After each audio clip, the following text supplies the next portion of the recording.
दोस्तों, कैसे हैं आप सभी। मुझे उम्मीद है कि अच्छा होंगे, बढ़िया होंगे, मस्त होंगे। तो कल जो पेपर होने वाला है वो कल का पेपर है विक्टिमोलॉजी एंड पिनोलॉजी, मतलब अपराध शास्त्र और प्रपीड़न शास्त्र। तो इस पेपर में एक दो क्वेश्चन ऐसे हैं जो निरंतर विगत वर्षों से आते रहे हैं। तो मुझे पूरी उम्मीद है कि एक जो इसमें पहला क्वेश्चन ये है कि what is punishment, describe the various theories of punishment, ये क्वेश्चन ज़रूर आएगा। जिसका मतलब हिंदी में ये होगा कि दंड दंड क्या है और दंड संबंधी विभिन्न सिद्धांतों को समझाइए या उन पे चर्चा कीजिए या विभिन्न पहलुओं को विवेचना कीजिए, है ना, या उद्देश्यों का वर्णन कीजिए। इस तरह की चीज़ें आती हैं। तो चैनल बताइए। हमारा चैनल है SYLLB, उसमें गोल्डन का वो चीज़ें हैं। इस पे मैं ये वीडियो डालता हूँ। ये मेरा ब्लॉग चैनल है।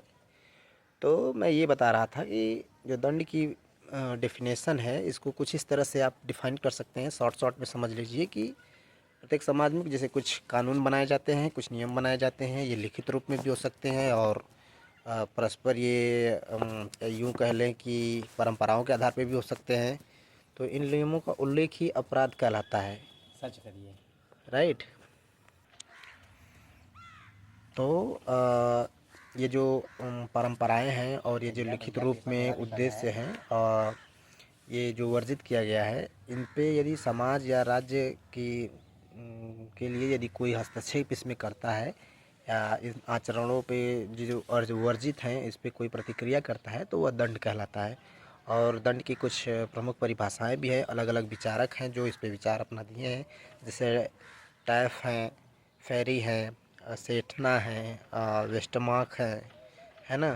तो ये लोग अपने अपने डेफिनेशंस दिए हैं। और हिंदू धर्म में जैसे कि कोई भी चीज़ होती है तो वो कर्म फल इत्यादि की इन सारी चीज़ों की कल्पना की जाती है। तो मतलब इसमें ये कहा गया है कि प्रत्येक व्यक्ति अपने कर्मों का फल उसको भुगतना होता है। तो संक्षेप में मतलब ये कहा जा सकता है कि सामाजिक व्यवस्था में जो रक्षार्थ बनाए गए हैं उल्लंघन के लिए स्थापित व्यवस्था जो होती है वो दंड कहलाती है। राइट।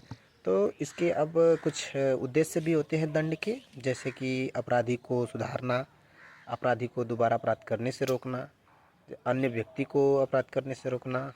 तो यह धारणा पैदा करना कि बुरा कृत्य सदैव दंडनीय होता है, इस भाव को बनाना। तो ये सारी चीज़ें होती हैं। और इसके दंड की कुछ सिद्धांत भी हैं। जैसे जैसे प्रायश्चित का सिद्धांत होता है, मतलब थ्योरी ऑफ एक्सप्रेशन। और रिट्रीब्यूटिव थ्योरी होती है जिसे कहते हैं प्रतिशोधात्मक सिद्धांत। ठीक है, इसकी कुछ आलोचना भी की गई है। इन सारी चीज़ों को बताया भी गया है ना। तो तीसरा जो होता है वो डिटरेंट थ्योरी होती है। ठीक है, जिसको होता है कि मतलब कोई भी चीज़ का प्रतिरोधात्मक चीज़ें करना, उसका सिद्धांत उस पर आधारित है।